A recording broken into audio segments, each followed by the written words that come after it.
공유될 때 그 사회에는 막강한 힘을 가지고 우리가 전진해 나갈 수 있는, 발전해 나갈 수 있는 모티베이션을 갖게 되는 것이다. 예를 들자면 문학이 시간 때우고 문학을 심취하면 사람이 해퍼지고 현실감이 사라지고 뭔가 좀 몽롱한 몽상가적인 그런 생각을 갖게 되는 것이 문학이니까, 문학은 이성적인 사회에서도 배제해야 되고 신앙적인 사회에서도 배제해야 되고, 문학이 한동안은 그렇게 오해를 받는 그런 측면이 있었어요.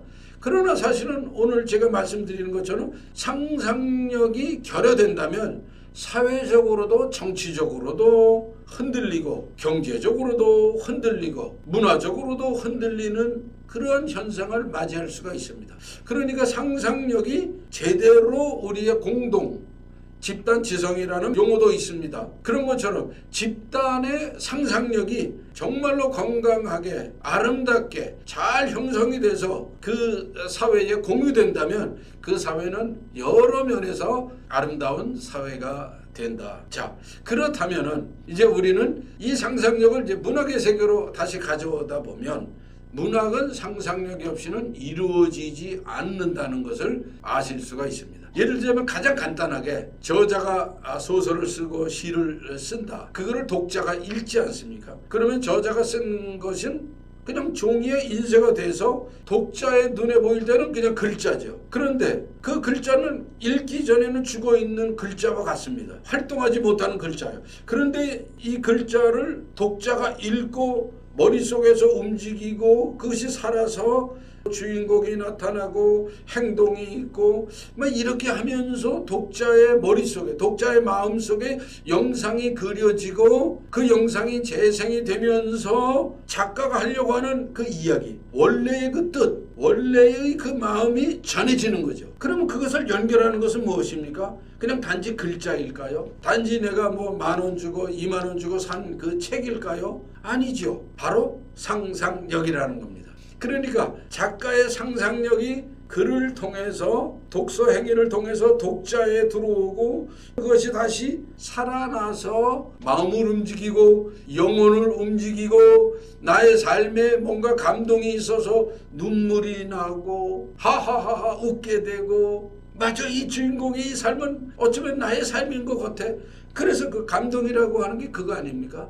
드라마라고 하는 것이 뭡니까? 우리가 TV를 본다, 영화를 본다 그러면 사실은 그거는 죽어있는 하나의 영상일 뿐이에요. 그 영상 자체는 아무것도 줄 수가 없어요. 우리가 드라마를 본다 그러면 그냥 디지털이죠. 1010, 0101로 이루어져 있는 그런 그 디지털이 움직이고 그것이 영상을 재생하는 거죠. 그러니까 그 속에는 사실은 생명도 없고 감동도 없어요. 시청자, 독자의 마음에 들어가기 전에는. 영상도 마찬가지입니다. 우리가 극장 안에서 영화를 봅니다만 그거는 영상기를 통해서 투영되는 하나의 화면일 뿐이죠. 그런데 그것을 관객이 보고 그 관객의 마음속에 작자들, 감독, 배우들의 그 연기들이 살아 움직이면서 거기에서 감동들이 생기고 의미가 생기고 가치가 생기고 이야기가 생기고, 그렇죠? 그렇다면은 이제 그때부터 뭐가 생기느냐? 느낌, 감각이 생기는 거죠. 그래서 주인공에 몰입이 되기도 하고, 때로는 어느 엑스트라에 그냥 저 엑스트라는 왜 저렇게 행동하냐 막 분노가 일어나기도 하고, 때로는 주인공의 그 어떤 행동에 나라면 저렇게 안 할 텐데, 또는 주인공의 저 어록 너무 멋있어, 내일은 내일에 태양이 뜬다 그러면 너무 멋있어 막, 그렇죠? 그게 나의 감동으로 느껴지는 그 순간에 작동하는 게 무엇일까요? 상상력이라는 겁니다. 상상력. 그러니까 상상력은 정말로 무한한, 첫 시간에 우리가 대화했습니다만 은혜의 수단입니다. 이 모든 세상에 어떤 정보를 소통하게 하는 그런 걸 떠나서, 그런 걸 넘어서서, 우리가 초월이라고 얘기합니다만 그런 걸 넘어서서, 뛰어넘어서 우리에게 의미와 가치와 어떠한 특정한 세계관들을 계속 전해줘서 마음과 마음이 연결되게 하는 것이 바로 상상력이다. 그래서 상상력은 모든 것의 가능성이다. 자, 그런데 이제 이 상상력이 역시 우리가 문학에는 순기능, 역기능이 있다 이렇게 말씀을 드렸습니다. 모든 현실에는 햇빛이 쪼이는 그 햇빛의 밝은 면이 있는가 하면 그 햇빛 뒤에 나타나는 그림자의 면이 있죠.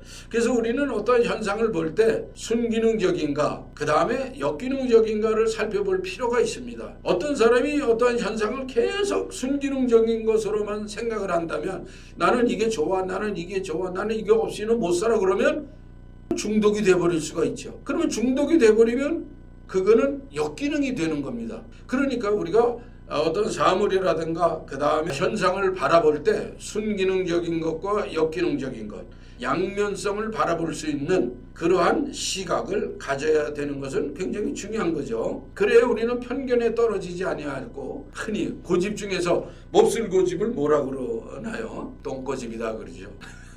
아이 그 사람은 뭐 쌍디귿의 그런 고집을 가지고 있어. 그 예를 들자면 그래. 조국을 위해서 내가 한 몸 바치겠다. 여러분들 보세요. 6.25 때 얼마나 많은 학도병들 참 귀한 분들이죠. 학교에서 공부해야 되는 그 나이에 나라를 구하겠다고 나선 그런 많은 학도병들이 계셨어요. 그분들 때문에 낙동강 전선도 지켜줬고 그 다음에 많은 전선에서 정말로 귀한 학도병들 목숨을 바쳐가면서 그러셨지 않습니까? 임진왜란 같은 경우에 보세요. 임진왜란 때 많은 그 관리들은 그냥 그 외병이 조총으로 싸울 때 싸우면서 막 북진할 때 사실은 많은 그 관리들 다 도망간 경우도 꽤 있어요. 자 그런데 보세요. 그 당시에 왜군들이 상상하지 못했던 조선에 그 막강한 힘이 있었다는 거죠. 뭘까요? 의병이죠. 의병.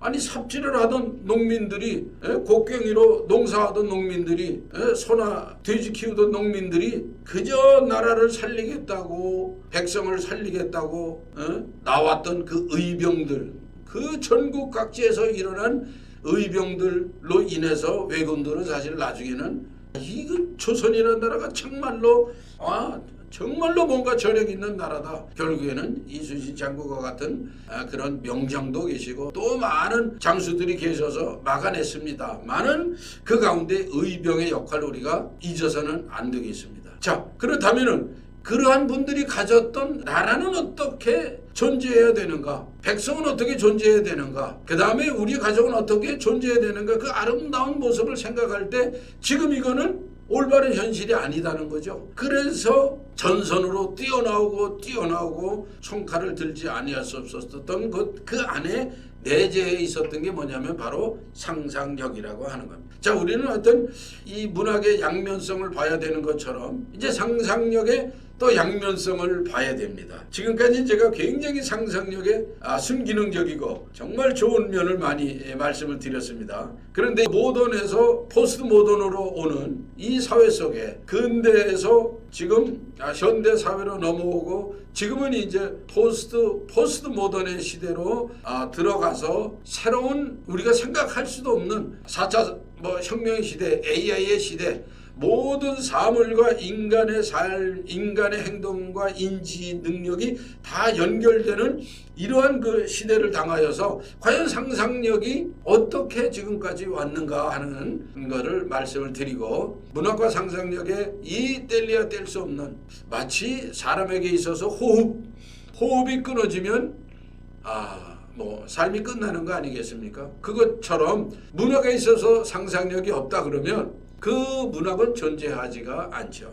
그래서 모든 것이 가능한 상상력입니다. 빛과 어둠 양쪽의 세계에 이 상상력은 다 작동하고 있습니다.